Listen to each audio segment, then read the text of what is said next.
The whispers follow me down the church hallway. She works at night. What does she really do? I adjust my wedding dress, the white fabric suddenly feeling heavy on my skin. In 3 hours, I'll walk down the aisle to Nate, the only person who's never questioned my choices. My phone vibrates. A text from my night shift colleague: "The kids made you something. Ruby finally slept through the night." I smile, remembering the tiny girl who arrived at our shelter last month, eyes wild with fear after fleeing her father's rage with her mother. She sleeps well now. Now she draws pictures with yellow suns, even though she's only awake when the moon is high. Another message buzzes in: "My mother, please tell me you're at least taking a proper job after the wedding. What will Nathaniel's family think?" I close my eyes, leaning against the cool wall. They don't know about the children I've held through nightmares. They don't understand why I choose darkness when most flee from it. In my purse sits a handmade card from my kids at Night Haven. "Thank you for making the scary things go away," was written in crayon. The wedding coordinator appears, all business. "It's time. Your mother is asking when you'll fix your makeup." I haven't cried. Not yet. But I know what awaits me out there: judgment disguised as celebration. Whispers behind champagne flutes. My profession reduced to innuendo. Unless someone speaks the truth. I take a deep breath and step forward. Into what should be the happiest day of my life. Into what might become my most public humiliation. The double doors swing open. 6 months earlier, I dragged myself through the final hour of my night shift at Night Haven. The soft glow of the nightlight illuminated the sleeping faces of the children, each with their own story of why they couldn't be home tonight. "Alara? Can you check for monsters again?" whispered Milo, a new arrival with bruises fading on his thin arms. I knelt beside his cot. "No monsters here, buddy. Just dreams waiting for you." His tiny hand clutched mine. "But what if my dad finds us?" My chest tightened. "He won't. I promise you're safe here." When Milo finally drifted off, I stepped outside into the breaking dawn. All I wanted was sleep before my next shift. Nate stood by the entrance, 2 coffee cups in hand and that crooked smile I'd fallen for.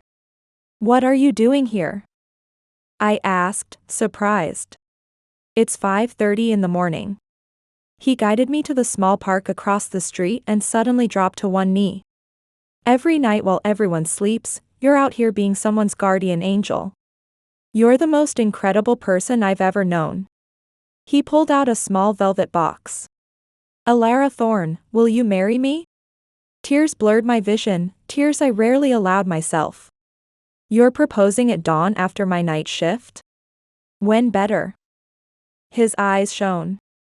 "This is your real world. I want to marry all of you, especially the part that chooses to be the light in other people's darkness."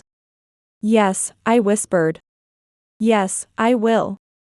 Later that night, I sat cross-legged on my bed, flipping through my childhood journal to the yellowed pages. Mom's working the night shift again. I hate being alone in the dark. The shadows move when no one's watching. I was 8 when I wrote that. My mother, a night nurse then, left me alone more often than she'd ever admit now. The fear I felt those nights had shaped me, had driven me to create Night Haven years later, so other children would never face the darkness alone. Now my mother worked days at an upscale medical practice and pretended those years never happened. The next day. Getting married? My mother Victoria set down her wine glass with precision. "Well, that was quick." My father Douglas barely looked up from his plate. "He's got a good job at that marketing firm, at least." I twisted the ring on my finger. "We're happy. I thought you'd be happy for us." "Of course we are, darling." My mother's smile didn't reach her eyes. "We're just a bit worried. You with this night job. Is Nathaniel really okay with that? Long term?" "It's not just a job, Mom. Night Haven is important. Those children need What children need, she interrupted, is stability. Normal hours. A mother who's home at night. These kids don't have that luxury. They're from domestic violence situations, or their parents work at night. I just don't understand why you insist on wasting your education on this babysitting service, my mother cut in. You could be doing so much more with your psychology degree. I'm not wasting anything. I'm exactly where I'm needed. Where you're needed. She laughed, the sound brittle. Or where you think you're needed. Sometimes I think you just want to feel important. The words stung like a slap. I pushed my chair back. Don't be so sensitive, my mother said. We're just concerned about your future. Especially now that you're getting married. Nate supports what I do. He's proud of me. For now, my father mumbled. I left with my engagement barely acknowledged, a familiar emptiness in my chest where parental approval should have been. That evening. Hey, Nate pulled me into his arms the moment I walked in. That bad, huh? I buried my face in his shoulder. They think I'm wasting my life. That you'll eventually get tired of my night job, too. He pulled back, his hands framing my face. Never. I know what you do matters. I've seen it firsthand. His thumbs wiped away tears I hadn't realized were falling. Remember when I was burning out at work last year? When we first met? I nodded.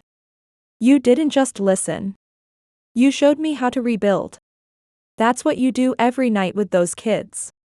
His voice was fierce with conviction. Don't let anyone make you doubt that, especially not your family. 2 months later. I was dropping off thank you notes at my parents' house when I overheard my mother on the phone through the open window. Yes, Agatha, the wedding's still happening, my mother said. I know. She works late nights and calls it childcare, but between us, no one really knows what she does. It sounds shady, doesn't it? I froze on the porch, invitation envelopes clutched in my hand. Is she really fit to raise a family? Nathaniel comes from such a good family. Nate's mom, Marielle Westbrook, had never questioned my fitness as a mother. In fact, she'd visited Night Haven twice, bringing homemade cookies and reading bedtime stories. Well, my mother continued, we'll see how long it lasts after they're married. No man wants his wife out all night with God knows who. I set the envelopes on the porch and walked away, not trusting myself to confront her without shattering completely. That night at Night Haven, I found a crayon drawing taped to my locker. A stick figure with yellow hair like mine, surrounded by smaller figures with wide smiles. Across the top in wobbly letters, thank you teacher Alara. I traced the letters with my fingertip, letting the simple truth of it wash over me. This was why I chose the night shift. This was why I would continue, regardless of whispers and doubts. Even if those whispers followed me down the aisle on my wedding day. The chandelier light bounced off crystal fixtures in the upscale wedding venue, a place chosen by my mother, who insisted it made the right statement. I sat alone in the bridal suite, my wedding dress feeling suddenly constricting across my chest. A gentle knock, and Marielle, Nate's mother, slipped in, closing the door against the chaos outside. How are you holding up? She asked, her kind eyes searching mine. I'm fine, I lied, fidgeting with my veil. Marielle sat beside me, taking my trembling hands in hers. I visited Night Haven again last week. That little boy, Milo, he's doing much better now. My eyes shot up to meet hers. You went back. Of course I did. What you've built there is extraordinary, Alara. She squeezed my hands. I was a night nurse for 15 years. I know what it means to care for people when the rest of the world sleeps. Tears threatened to ruin my carefully applied makeup. Thank you. Through the thin wall, voices drifted from the adjacent room where my family gathered. Works at night with children? That's what she claims anyway. My Aunt Agatha's voice sliced through the wall. I've tried to talk sense into her, came my mother's response. She could have had any respectable career. Now she'll drag the Westbrooks into her alternative lifestyle. Marielle's jaw tightened, but she forced a smile. Don't listen to them. Today is about you and Nate. The people who truly matter understand what you do. As Wagner's wedding march echoed through the church, I stood frozen at the entrance, my father stiffly offering his arm without meeting my eyes. You're late, he muttered. Down the aisle, Nate waited, his face lighting up when he saw me. This was what mattered, I told myself. Just him. Just us. As we passed the front row, my mother leaned toward my aunt. White is a bold choice, don't you think? She whispered, just loud enough for me to hear. I kept my eyes forward, smiling mechanically as the whispers continued. The ceremony itself passed in a blur of traditional vows and meaningful glances from Nate. His hands were steady as they held mine, his eyes promising everything his family offered that mine didn't: acceptance, understanding, love without conditions.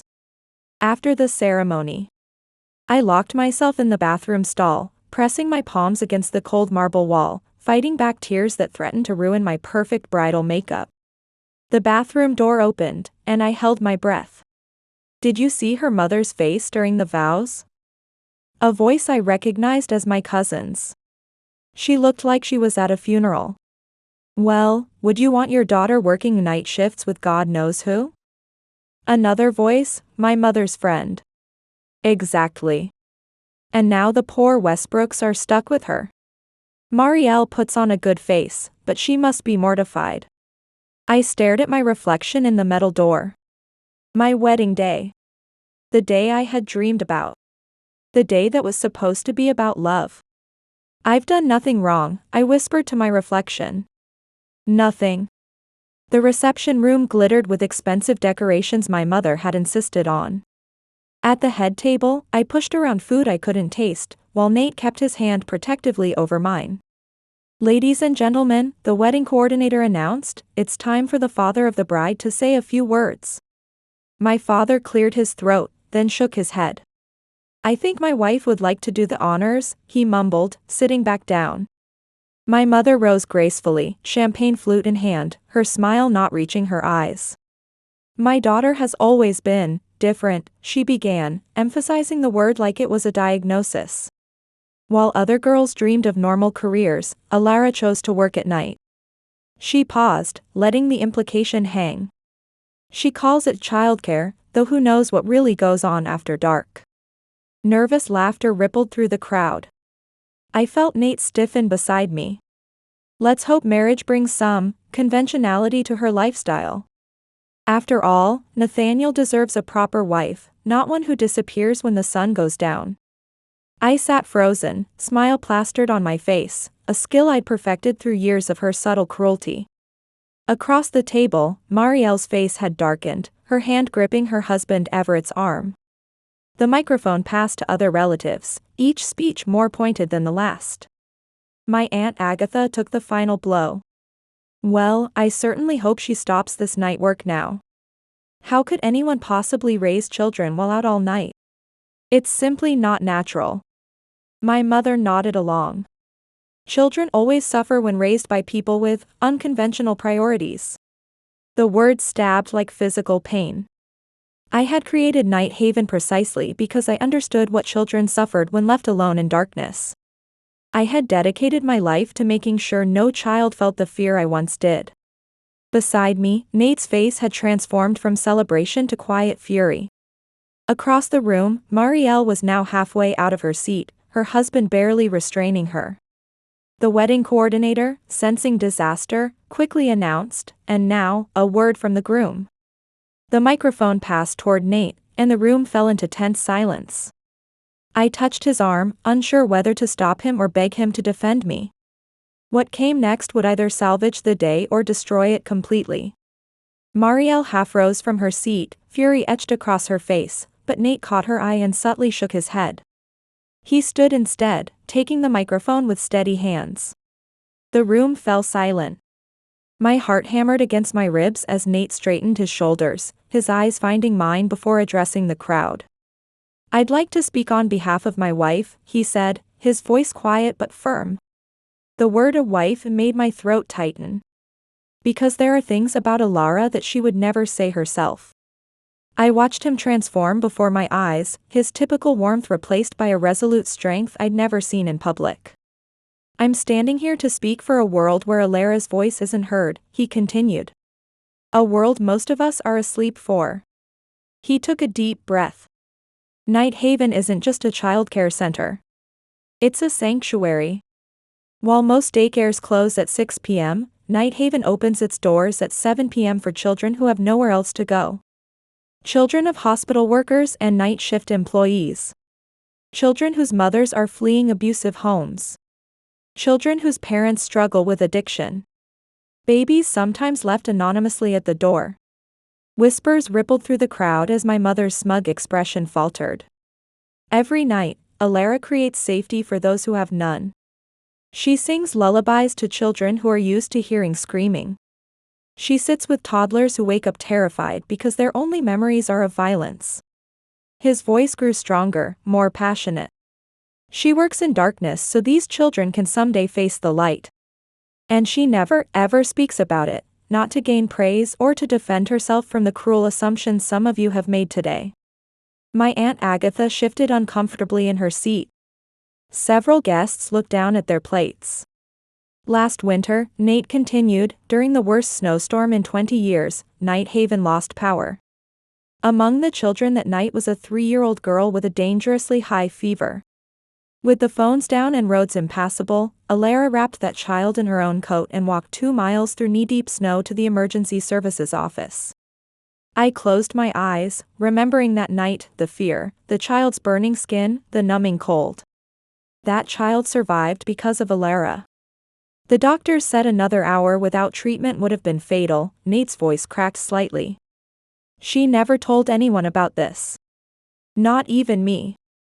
I only found out when the child's mother approached me weeks later.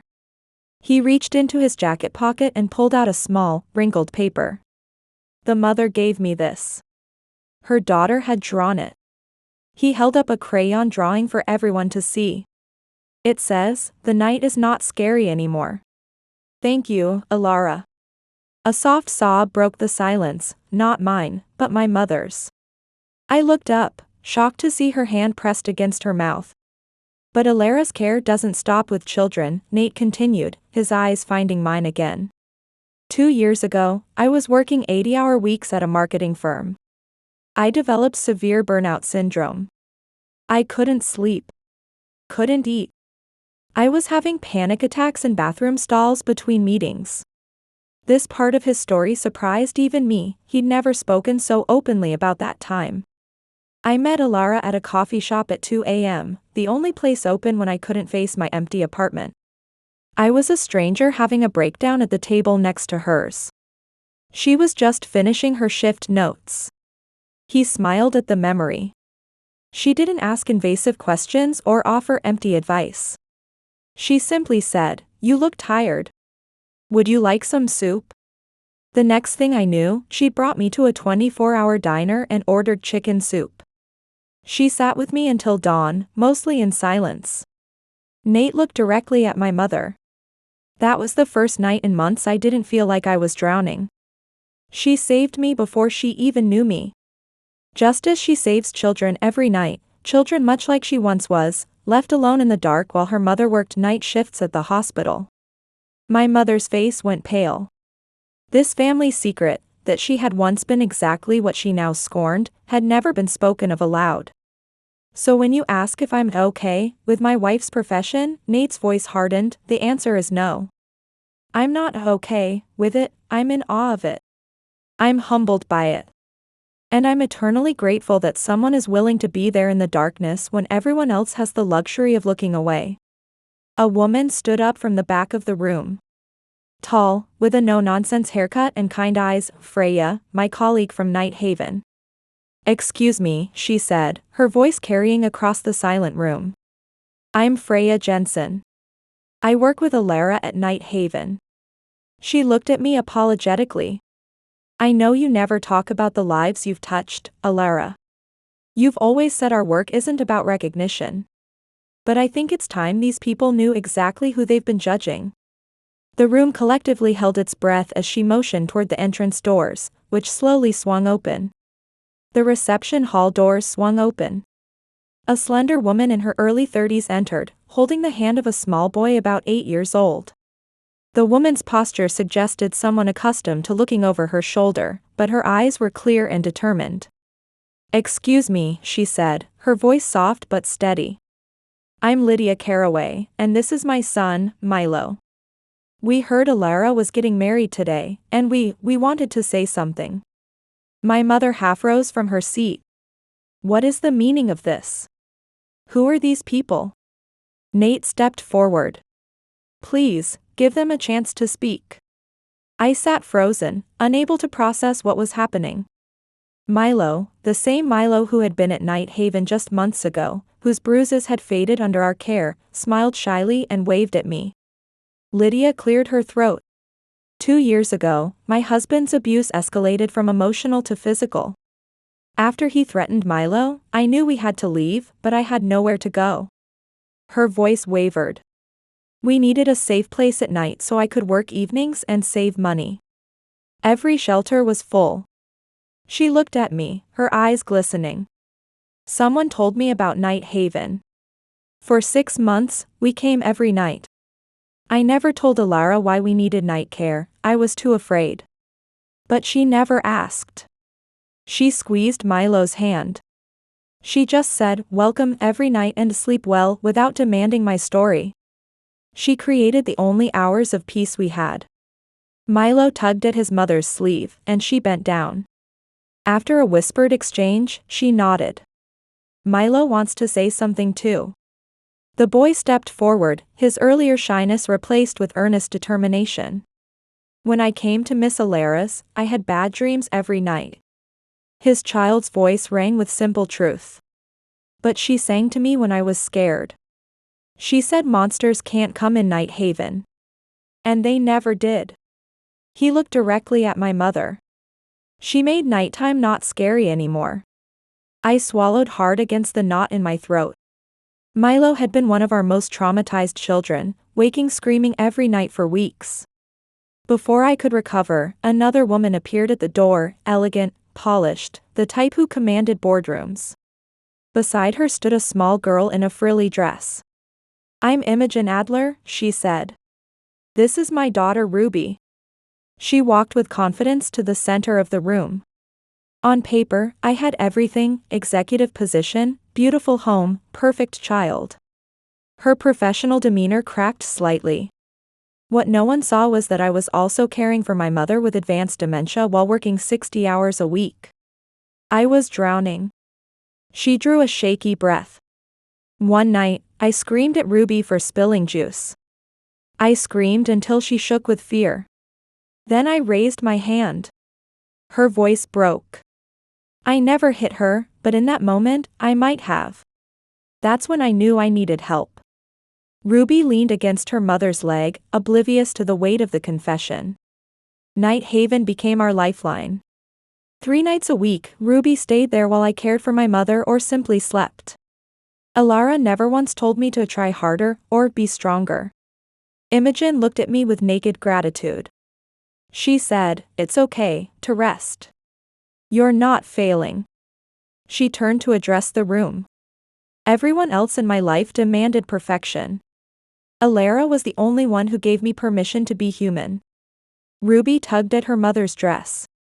"Mommy doesn't yell now," she announced to the silent room. "And she makes pancakes on Sundays." A ripple of emotional laughter moved through the crowd. My mother's hand trembled as she reached for her water glass. The next person to enter was barely more than a girl herself, early 20s, with determination written across her face. "My name is Brielle Lennox," she said. "When I was 16, I got pregnant. My family." She glanced at my mother and aunt, "A family very much like yours, actually, told me I had disgraced them. They gave me 2 choices, adoption or get out." She stood straighter. "I chose my baby, which meant I chose homelessness. I was sleeping in a shelter when someone mentioned Night Haven. I thought they wouldn't take me, a teen mom with no money, no family. But Alara didn't just take my baby, she made room for me too. Her voice strengthened. Everyone else called me a teenage mother like it was a disease. Alara called me a young mother working hard. She let me study while my son slept safely. She helped me apply for my GED. Brielle looked directly at my Aunt Agatha. Today, I'm in my second year of college, studying early childhood education. My son is 7 and thriving. Without Alara and Night Haven, we would have been another statistic. Instead, I'm going to be just like her, someone's light in the darkness. My aunt couldn't meet her eyes. Tears streamed freely down my face now. These were my children, my families, the quiet work of my heart that I never expected to be spoken aloud. Marielle Westbrook stood up then, a leather-bound album in her hands. "There's one more thing you should see," she said gently. "For months, I've been collecting these. Alara would never show them to anyone, she keeps them in a box at Night Haven." She opened the album. "These are letters and drawings from the children who have passed through Night Haven's doors." Page by page, she displayed the artwork and read from simple notes. "Alara is my nighttime mommy. Alara helped me not be scared of the dark. I was cold but Alara made me warm. Alara's hands wipes my tears softly. Thank you for making the bad dreams go away." With each message, the room grew more still. When Marielle turned to a crayon drawing of a stick figure with yellow hair surrounded by smaller figures, she read, "I'm alive because Alara didn't give up." My mother made a choked sound. I looked up to see tears, real tears, streaming down her face for perhaps the first time in my memory. "These," Marielle said quietly, closing the album, "are the true wedding gifts Alara brings to my son. Not social connections or family prestige, but a heart that creates safety where there was none." The silence in the room was profound, not the tense silence of earlier but something reverent, humbled. In that moment, surrounded by the evidence of lives I'd touched, I finally felt seen, not as the daughter who had disappointed, but as the woman who had found her purpose in the hours others feared to tread. The silence that followed felt sacred. My mother Victoria stood slowly, her perfectly composed facade now streaked with tears. Her eyes met Marielle's across the room, a silent question, answered with an encouraging nod. With unsteady steps, she made her way to where I sat. For the first time that day, perhaps in years, she looked at me. Really looked. Her voice faltered. She took a breath and started again. "I've only ever judged your life as right or wrong. I never asked what you actually did or who you helped or why it mattered." Her hands twisted together, a nervous gesture I'd inherited from her but rarely seen her display. "I'm ashamed," she whispered. "I'm your mother, and I knew nothing about your work. Nothing about these lives you've touched." The tears I'd been holding back all day finally spilled over. Not from hurt this time, but from the shock of hearing words I'd stopped hoping for years ago. "When you told me you loved your job," she continued, "all I could say was, be realistic. But today, seeing what you've accomplished." Her voice broke. "I finally understand. You're a far better person than I ever gave you credit for." She hesitated, then took my hand in hers, an intimacy so rare it felt almost foreign. "When I was young, I wanted to change the world too. I had dreams of teaching children who needed it most." A confession I'd never heard before. But everyone told me to be practical, to think of security and status. And I listened. Her eyes filled again. "I think today is the first time I've ever felt truly proud of you as my daughter. Not because of who you married or how you look in that dress, but because of who you are." She squeezed my hand. "I'm so sorry, Alara. For everything." I couldn't speak.